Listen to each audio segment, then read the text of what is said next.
Hi everyone, कैसे हैं आप सभी। आज मैं आप लोगों के लिए एक केस लेकर के आई हूं जो कि इंडियन लीगल हिस्ट्री में बहुत ज़्यादा इम्पॉर्टेंट है। इस केस का रेलेवेंस इसीलिए इस चैप्टर में या इस सब्जेक्ट में बहुत ज़्यादा इम्पॉर्टेंट है क्योंकि ये केस जो है वो इंडियन लीगल हिस्ट्री में एक लैंडमार्क केस था और एक इस केस से बहुत सारी चीज़ें चेंज हुई थी। तो यहाँ पर जो केस हम लोग डिस्कस करने जा रहे हैं उसका नाम है ट्रायल ऑफ राजा नंद कुमार। तो केस का नाम क्या है? ट्रायल ऑफ राजा नंद कुमार। राजा नंद कुमार का ट्रायल हुआ। ठीक है जी, ट्रायल ऑफ राजा नंद कुमार। ये ट्रायल क्यों हुआ था हमें ये जानना बहुत जरूरी है। पहले तो ट्रायल ऑफ राजा नंद कुमार ऐसा क्यों हुआ था, पहले तो हमें ये जानना बहुत जरूरी है कि नंद कुमार कौन थे, है ना।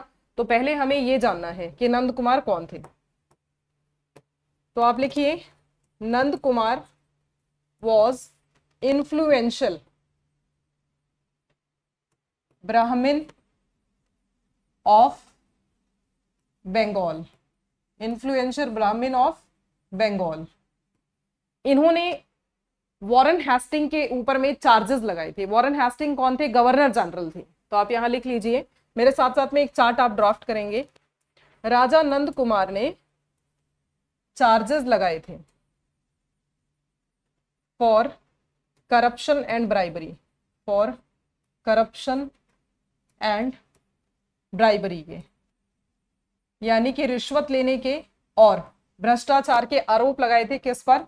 वॉरेन हेस्टिंग पे। वॉरेन हेस्टिंग कौन थे? ये गवर्नर जनरल थे।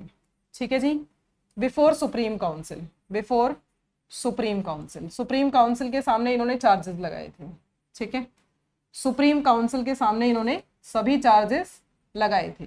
अब आरोप जब लगाए तो यहां पर क्या हुआ, सुप्रीम काउंसिल के सामने वॉरेन हेस्टिंग कभी अपीयर ही नहीं हुए, never appeared, never appeared. Charges के बारे में कुछ कहने के लिए अपीयर ही नहीं हुए। जब अपीयर नहीं हुए तो जितने भी चार्जेस थे that found to be correct. तो ये जितने भी चार्जेस लगे थे वॉरेन हेस्टिंग पे, तो charges found to be correct, charges found to be correct against Warren Hasting, against Warren Hasting. और इसी बात से वॉरेन हेस्टिंग की नाराजगी हो गई राजा नंद कुमार के साथ। तो वॉरेन हेस्टिंग जो है उनके रिश्ते बिगड़ गए राजा नंद कुमार के साथ और ये एनॉयड हो गए, राजा नंद कुमार से नाराज हो गए। बहुत नाराजगी इनकी हुई और नाराजगी जो है वो आकर के कहाँ रुकी? नंद कुमार के ट्रायल पर। ठीक है जी, तो जो राजा नंद कुमार का ट्रायल हुआ था वो वॉरेन हेस्टिंग की नाराजगी का नतीजा था। तो यहां पर आगे देखते हैं क्या हुआ था। इनकी नाराजगी ने कहां तक आकर के राजा नंद कुमार को लाकर छोड़ दिया था। अगर मैं कहूं राजा नंद कुमार को लाकर के इन्होंने रख दिया था तो वो रखा नहीं था, खत्म कर दिया था। नाराजगी इतनी थी कि राजा नंद कुमार को इन्होंने डेथ सेंटेंस तक हैंग करवा दिया। ठीक है, तो आप यहां देखिए, यहां हमें इतना पता लग गया कि वॉरेन हेस्टिंग जो है वो राजा नंद कुमार से एनॉयड हो गए थे, नाराज हो गए थे इस बात से कि उनके ऊपर में उन्होंने करप्शन और ब्राइबरी के चार्जेस लगाए हैं। ठीक है, अब इसके बाद क्या हुआ, नंद कुमार को ट्राई किया गया, tried bye Supreme Court of judicature for forgery, for forgery. और ये जो फॉर्जरी के चार्जेस थे, ये फॉर्जरी के चार्जेस कौन लेकर के आया था नंद कुमार के अगेंस्ट में? इनका एक एनिमी था जिसका नाम था मोहन प्रसाद, मोहन प्रसाद। ये एनिमी था नंद कुमार का। तो आप यहां लिख लीजिए, एनिमी ऑफ नंद कुमार। नंद कुमार का एनिमी था, इसने चार्जेस लगाए फॉर्जरी के और फॉर्जरी के चार्जेस जो यहां पर लगाए उनके लिए ट्रायल हुआ सुप्रीम कोर्ट में राजा नंद कुमार का। जब सुप्रीम कोर्ट में ट्रायल हुआ तो ट्रायल चलता रहा। अब हुआ क्या कि जो वॉरेन हेस्टिंग है, वॉरेन हेस्टिंग, वॉरेन हेस्टिंग ने कमलुद्दीन को बोला, कमलुद्दीन जो इनका खास था, कमलुद्दीन, इनको इन्होंने कहा कि भाई तुम एक काम करो, एक पेटिशन लगाओ, कॉन्स्पिरेसी करो, एक पेटिशन लगाओ और कॉन्स्पिरेसी करो, षड्यंत्र करो, किसके अगेंस्ट में? राजा नंद कुमार के अगेंस्ट में। और ये कॉन्स्पिरेसी, आपको कॉन्स्पिरेसी करनी है, पेटिशन लगाना है before supreme council, before supreme council. ठीक है, कहानी देखिए क्या है, यहां तक कहानी समझ आ गई थी। इसके बाद क्या हुआ, नाराजगी होने के बाद में मोहन प्रसाद जो कि एक एनिमी था, इसने फॉर्जरी के चार्जेस लगाए थे और इसके लिए नंद कुमार का ट्रायल हुआ था by Supreme Court of Judicature, right. और वॉरेन हेस्टिंग ने कमलुद्दीन को कहा कि तुम पेटिशन लगाओ और ये षड्यंत्र करो, सुप्रीम काउंसिल के अंदर में पेटिशन लगाओ और षड्यंत्र करो कि जो नंद कुमार है इसका ट्रायल किया जाना चाहिए। पेटिशन, देखिए जो चार्जेस लगे थे वो चार्जेस साबित नहीं हो पाए यहां पर, तो चार्जेस जो है वो प्रूव नहीं हो पाए, charges not to be proved. तो आप यहां लिख लीजिए charges not to be proved against Nand Kumar, against Nand Kumar, Nand Kumar के अगेंस्ट चार्जेस प्रूव नहीं हुए। और फिर इसके बाद में क्या हुआ, पेटिशन जो थी, यहां पेटिशन जो लगी थी वो पेटिशन फेल हो गई, पेटिशन जो लगी थी वो पेटिशन क्या हुआ, फेल हो गई। तो आप नेक्स्ट लिख लीजिए petition failed, hence petition failed, petition was failed. तो पेटिशन फेल हो गई यहां पर। अब इसके बाद में क्या हुआ, सुप्रीम कोर्ट ने ट्रायल किया था, सुप्रीम कोर्ट ने ट्रायल किया था नंद कुमार का, I am sorry, supreme court ने ट्रायल नहीं किया था नंद कुमार का, Nand Kumar tried by jury of 12 Englishman, क्योंकि सुप्रीम काउंसिल के सामने पेटिशन लगा था कॉन्स्पिरेसी का। तो इसका क्या हुआ कि नंद कुमार को ट्राई किया, Nand Kumar tried by jury of 12 Englishman, by jury of 12 Englishman. 12 Englishman की जो जूरी थी इन्होंने ट्राई किया था। जब 12 इंग्लिशमैन की जूरी ने यहां पर ट्रायल किया तो ये नंद कुमार जो राजा थे ये गिल्टी पाए गए। तो नंद कुमार फाउंड गिल्टी, यहां लिख लीजिए found guilty.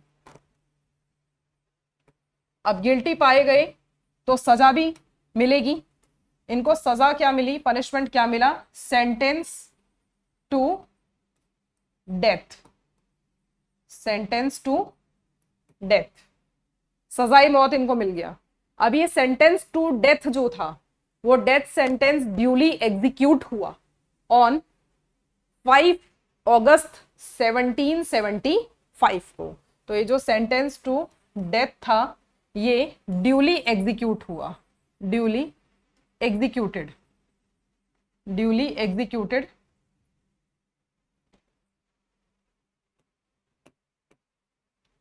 Duly executed and Nand Kumar hanged on 5 August 1775। Note कर लीजिए राजा नंद कुमार को हैंग कब किया गया था, 1775 को, राइट। अभी ये जो इनको डेथ सेंटेंस मिला था वो किस एक्ट के तहत मिला था, 1728 का जो एक्ट था ना उस एक्ट के अंडर में इनको डेथ सेंटेंस मिला था। तो आप यहां पर लिख लीजिए सेंटेंस टू डेथ, ये कौन से एक्ट के अकॉर्डिंग मिला था इनको, कौन से एक्ट के अंडर मिला था, 1728 का जो एक्ट था, 1728 ईयर में जो एक्ट आया था उसी के हिसाब से इनको यहाँ पर डेथ सेंटेंस दिया गया था और इसको ड्यूली एग्जीक्यूट भी किया गया और नंद कुमार को फांसी पर चढ़ा दिया गया 5 अगस्त 1775 को। अभी देखिए यहां पर नेक्स्ट हमारे पास आता है legality of case. Legality of case क्या है, ये तो फैक्ट्स थे केस के जो आप लोगों को पता लग गए है ना, ये सभी फैक्ट्स थे हमारे सामने। अब हम बात करते हैं लीगैलिटी ऑफ केस की। देखिए legality of case, legality of case, case की लीगैलिटी क्या थी, देखिए जी लॉर्ड मैकॉले एंड मिल और उसके साथ में अदर हिस्टोरियंस भी थे। तो आप यहां लिख लीजिए Macaulay Mill and other historians इन सभी ने अक्यूज्ड किया था,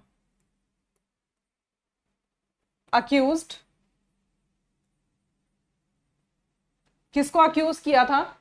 वॉरेन हेस्टिंग को और सर एलिजा इम्पे को। तो आप यहां लिख लीजिए, accused Warren Hasting and justice, ये जज थे सर एलिजा इम्पे, और इनके रिलेशन वॉरेन हेस्टिंग के साथ बहुत अच्छे थे। ठीक है, इसी का ही फायदा उठाते हुए वॉरेन हेस्टिंग ने सेंटेंस टू डेथ पास करवा दिया था। ठीक है, justice sir Elijah Impey, sir Elijah Impey को अक्यूज्ड किया for judicial murder, right, for judicial murder के लिए। किसके? राजा नंद कुमार के। राजा नंद कुमार को इन्होंने सेंटेंस टू डेथ दिया था। एक्चुअली में हुआ क्या, वॉरेन हेस्टिंग ने जस्टिस सर एलिजा इम्पे के कंधे पर बंदूक रख करके चलाया और राजा नंद कुमार के साथ अपनी नाराजगी को निकालने के लिए इन्होंने उनको सेंटेंस टू डेथ दिलवा दिया, राइट, फॉर्जरी के केस में। सोचिए, फॉर्जरी के केस के अंदर में सेंटेंस टू डेथ दिलवा दिया और हैंग भी करवा दिया इनको। तो यहां पर जो मैकॉले और मिल थे और अदर हिस्टोरियंस थे, इन्होंने अक्यूज किया वॉरेन हेस्टिंग को और जस्टिस सर एलिजा इम्पे को फॉर जुडिशियल मर्डर। और लेटर ऑन हुआ क्या कि जो सर एलिजा इम्पे है और साथ में वॉरेन हेस्टिंग है, इन दोनों का इम्पीचमेंट हुआ था, राइट। तो इन दोनों को इम्पीच कर दिया गया था। Sir Elijah Impey and Warren Hasting, Raja Nand Kumar का जो केस था, राजा Nand Kumar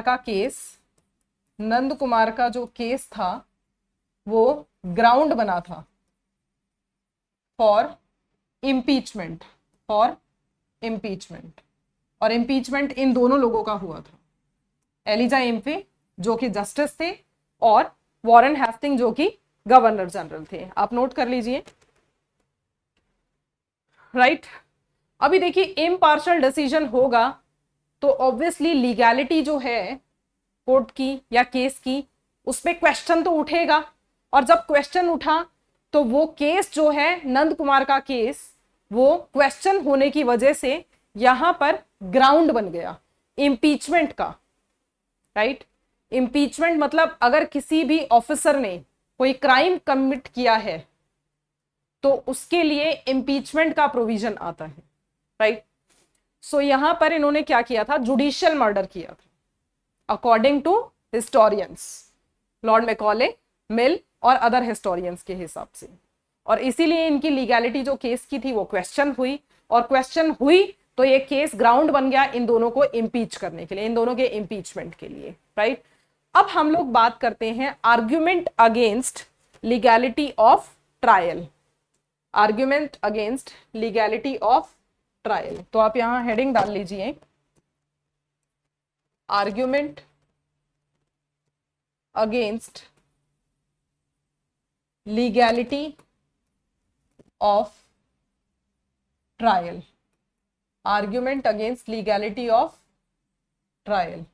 legality of trial के अगेंस्ट में कुछ आर्ग्यूमेंट देने थे। तो जो आर्ग्यूमेंट देने थे वो ये कहा गया कि भाई देखो, 1728 का जो एक्ट था, 1728 का जो एक्ट था, इससे रिलेटेड पहले हम लोग बात करेंगे। 1728 के एक्ट के अकॉर्डिंग ही नंद कुमार को डेथ सेंटेंस मिला। अब बात ये करते हैं कि ये जो 1728 का एक्ट है, ये act was not promulgated in Calcutta. This act was not promulgated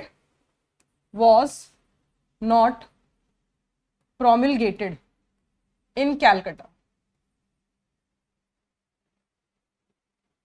Calcutta में प्रोमलगेट नहीं हुआ था ये एक्ट, ठीक है। और इसी के साथ अगर हम आगे की बातें करें तो सुप्रीम कोर्ट का ये ओपिनियन था, supreme court is of the opinion that act was in force in Calcutta. Supreme court का क्या ओपिनियन था? Supreme court was of the opinion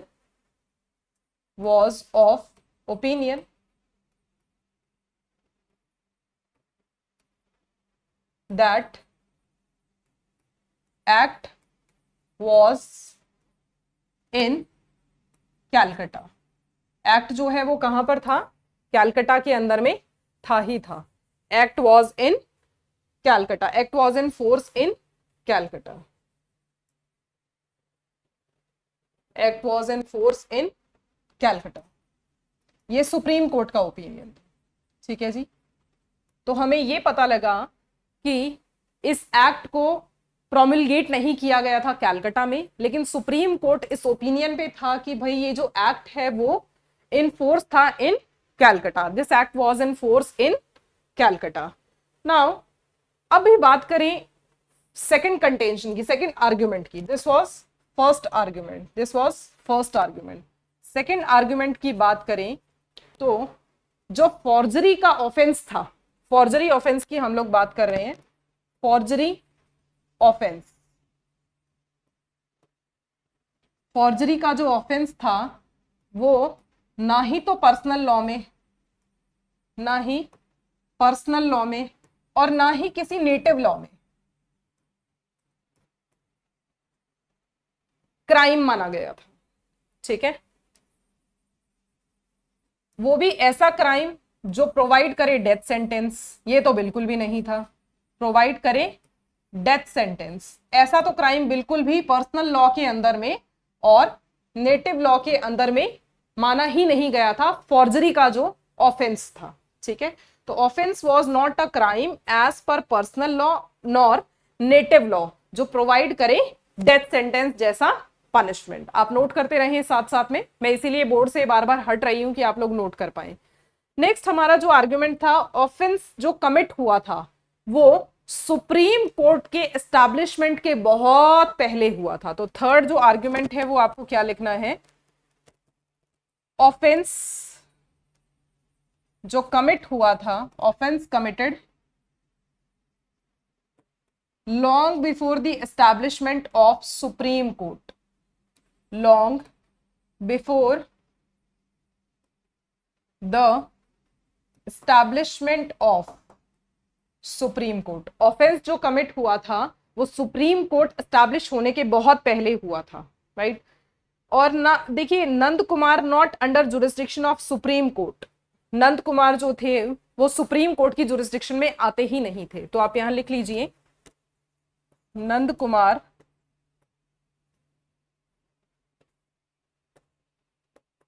was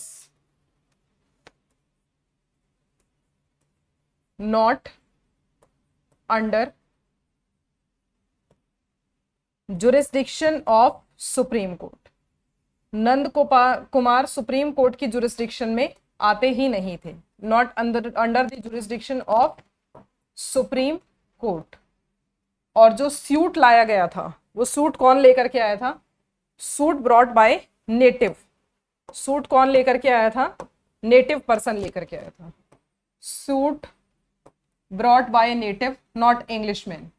suit brought by native, native person लेकर के आया था, ना कि इंग्लिशमैन लेकर के आया था। ठीक है जी। तो यहाँ बहुत सारी चीजें नई नई निकल करके आई। हमें ये पता लगा लीगैलिटी ऑफ केस के अगेंस्ट में, जब हम लीगैलिटी ऑफ ट्रायल के अगेंस्ट में जब हम आर्गुमेंट करने लगे तो हमें ये पता लगा कि 1728 का जो एक्ट था वो प्रोमिलगेट नहीं हुआ था कैलकटा में, जबकि सुप्रीम कोर्ट का ये ओपिनियन था कि भाई एक्ट जो है वो फोर्स में था कैलकटा के अंदर में। फॉर्जरी के ऑफेंस जो है वो पर्सनल लॉ में और नेटिव लॉ में, किसी भी पर्सनल लॉ में ना ही किसी नेटिव लॉ में क्राइम माने गए थे। वो भी ऐसा क्राइम जो प्रोवाइड करे डेथ सेंटेंस, वो तो बिल्कुल भी नहीं था। ऑफेंस जो कमिट हुआ था वो सुप्रीम कोर्ट के एस्टैब्लिशमेंट के बहुत ज्यादा पहले हुआ था। और Nand Kumar was not under jurisdiction of supreme court. Reason behind this कि जो सूट था वो सूट कौन लेकर के आया था? एक नेटिव पर्सन लेकर के आया था, ना कि कोई इंग्लिशमैन लेकर के आया था। ठीक है। So law in force in England, next point क्या है? Law in force in England, क्योंकि ये लॉ इंग्लैंड में फोर्स में था।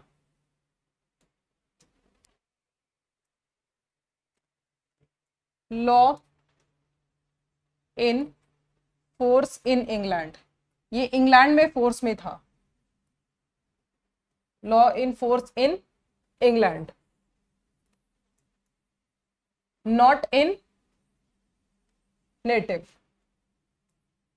नॉट इन इंडिया, या नेटिव हम कह सकते हैं, ठीक है, नॉट इन नेटिव, राइट। सो जो लॉ था वो फोर्स में था इंग्लैंड में, और वो नेटिव तक एक्सटेंडेड नहीं था, राइट, वो नेटिव तक एक्सटेंडेड नहीं था। यहाँ आप स्लैश करके इंडिया भी लिख सकते हैं, but not extended to India, right, not extended to India. And no English statute, तो आप यहाँ लिखिए नो इंग्लिश स्टैट्यूट, कोई भी ऐसा इंग्लिश कानून, नो इंग्लिश स्टैट्यूट ये नहीं कहता था, ये नहीं कहता था कि भाई जो कॉलोनीज है हमारी वहां पर भी ये लॉ अप्लाई होते हैं। जो कॉलोनीज हैं तो आप यहां लिख लीजिए any colony conquered territory of India, conquered territory of India. कोई भी इंग्लिश स्टैट्यूट किसी भी कॉलोनी पे या कॉन्कर्ड टेरिटरी ऑफ इंडिया पे तब तक अप्लाई नहीं होगा, नो इंग्लिश स्टैट्यूट अप्लाई तब तक नहीं होगा जब तक कॉलोनी, किसी भी कॉलोनी पे, कॉन्कर्ड पे, टेरिटरी ऑफ इंडिया पे, तब तक जब तक कि unless expressly stated, unless expressly stated, unless expressly stated, जब तक साफ साफ उस स्टैट्यूट में नहीं लिख दिया जाए कि ये कानून हमारे कॉलोनियल जो बाउंड्रीज हैं, टेरिटरीज हैं, उनके ऊपर भी अप्लाई होगा, तब तक कोई भी इंग्लिश स्टैट्यूट नेटिव एरिया में, इंडियन जो एरिया था उसके ऊपर में अप्लाई नहीं होगा, क्योंकि उस वक्त हम लोग कॉलोनाइज्ड थे, ठीक है। अब हम लोग अगर बात करें तो जो ट्रायल हुआ था या केस का जो डिसीजन आया था उसमें इम्पार्शियलिटी थी कोर्ट की, ये साफ साफ पता लग रहा है। इसी वजह से इम्पीचमेंट भी हुआ था सर एलिजा इम्पे का और वॉरेन हेस्टिंग का। तो यहां पर हम लोग बात करें तो ग्राउंड क्या थे, doubts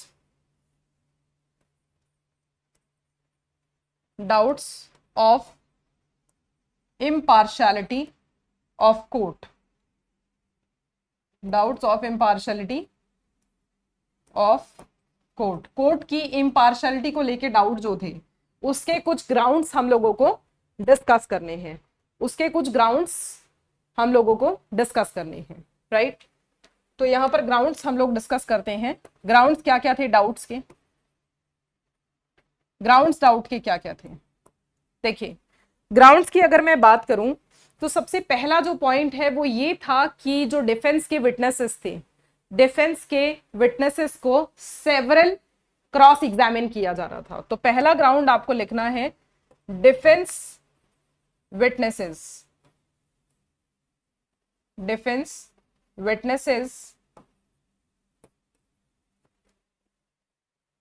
defence witnesses severally cross examined, severally cross examine, इनको अलग अलग क्रॉस एग्जामिन किया जा रहा था, ठीक है, इनको अलग अलग क्रॉस एग्जामिन किया जा रहा था। इसके अलावा अगर हम बात करें तो रिजेक्ट कर दिया गया था application granting to appeal, reject कर दिया गया था अपील का जो एप्लीकेशन, तो आप यहां लिख लीजिए रिजेक्ट एप्लीकेशन ऑफ अपील, मतलब हर रास्ते बंद कर दिए, एप्लीकेशन ऑफ अपील, ठीक है। और डेथ सेंटेंस जब एग्जीक्यूट होता है तो डेथ सेंटेंस को रोकने के लिए एक मर्सी प्ली लगता है मैजिस्ट्री के पास, वो मर्सी प्ली भी अलाउ नहीं किया गया था नंद कुमार को। तो आप यहां पर लिख लीजिए नेक्स्ट आपको क्या लिखना है, case for mercy plea of his majesty, capital sentence को एग्जीक्यूट ना करने के लिए या सस्पेंड करने के लिए मर्सी प्ली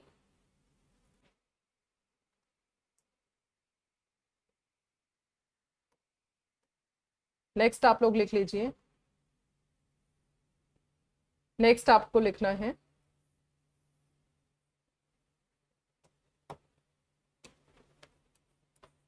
सस्पेंड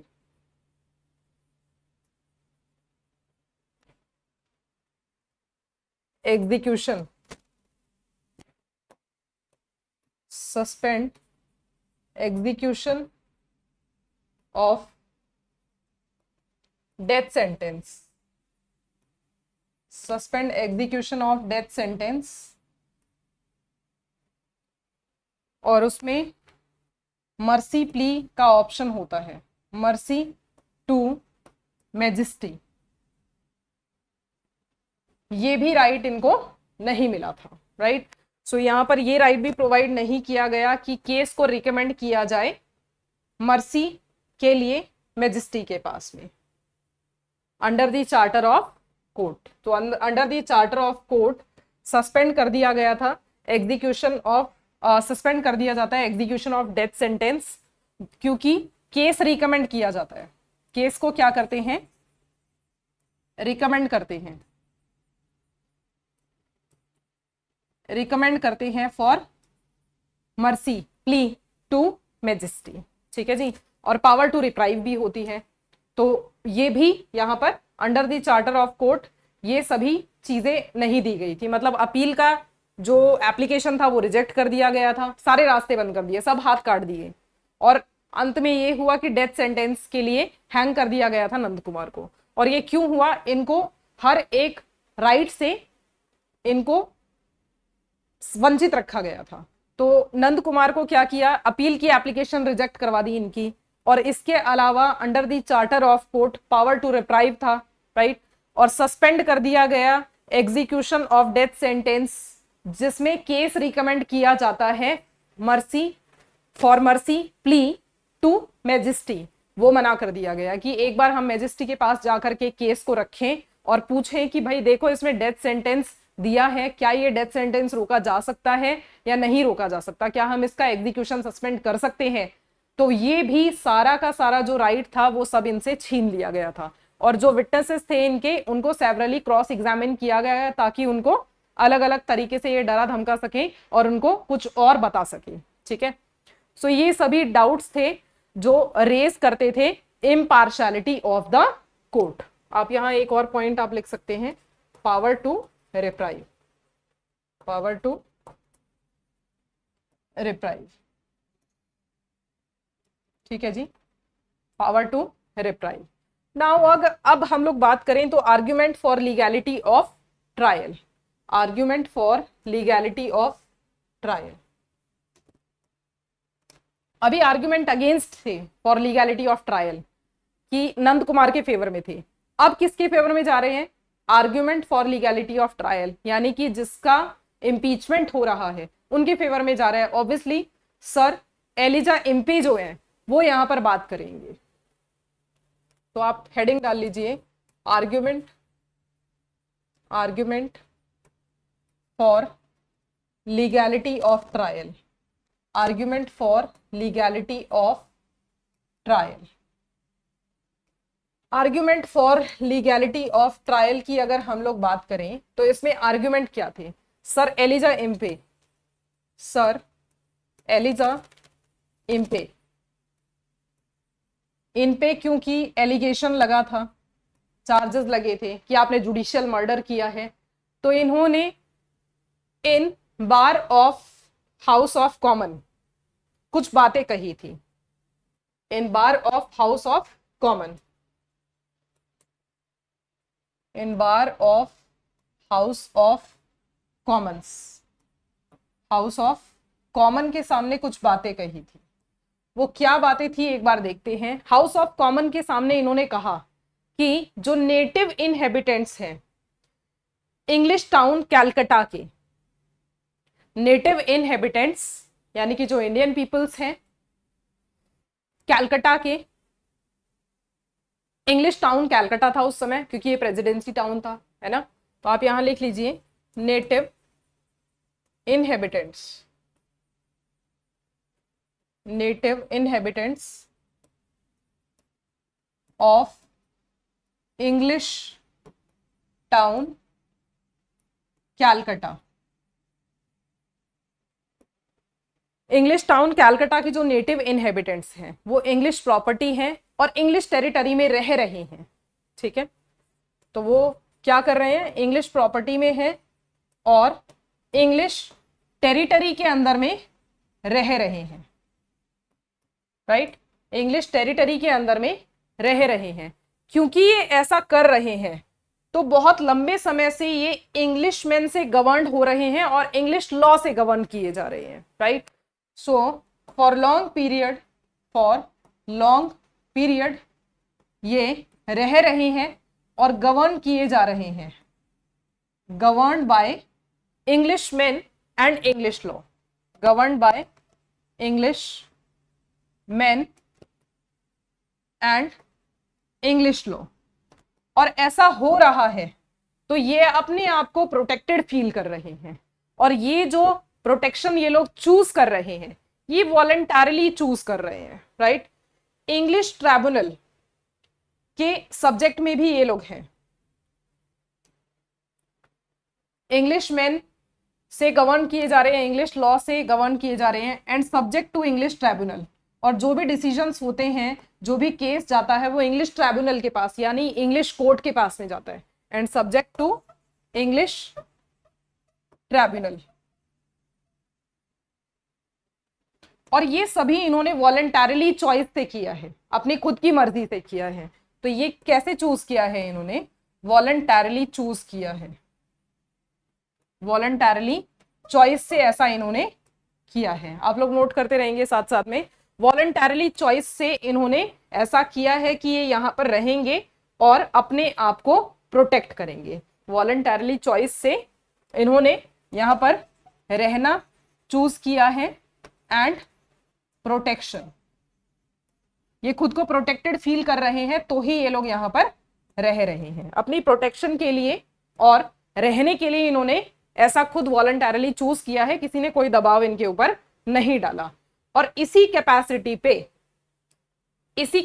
के ऊपर क्योंकि ये लोग वॉलंटरली रह रहे हैं, इंग्लिश मैन इनको गवर्न कर रहे हैं, इंग्लिश लॉ इनको गवर्न कर रहा है और नेटिव इनहेबिटेंट्स हैं इंग्लिश टाउन कैलकटा की जो कि इंग्लिश प्रॉपर्टी पे रह रहे हैं, टेरिटरी के अंदर रह रहे हैं लॉन्ग पीरियड से और गवर्न भी किए जा रहे हैं by English law and subject to English tribunal.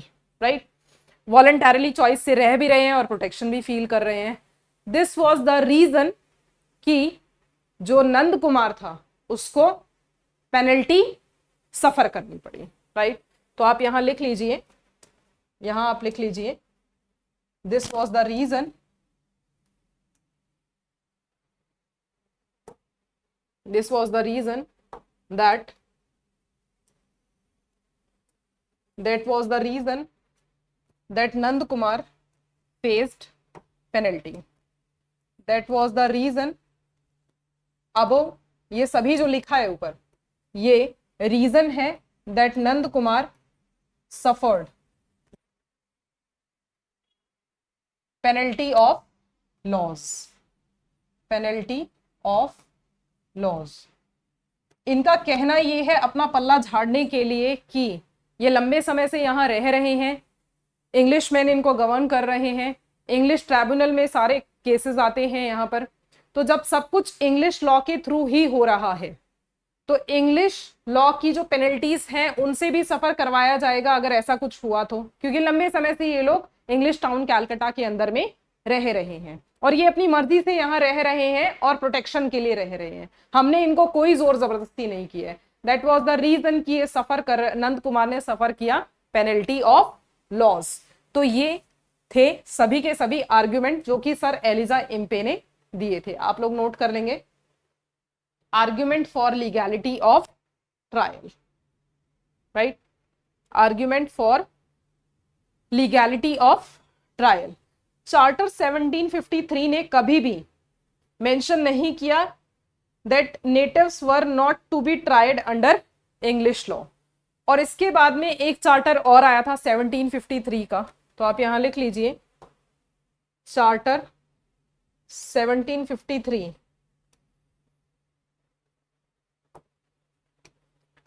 Charter 1753 was not mentioned that natives were not governed by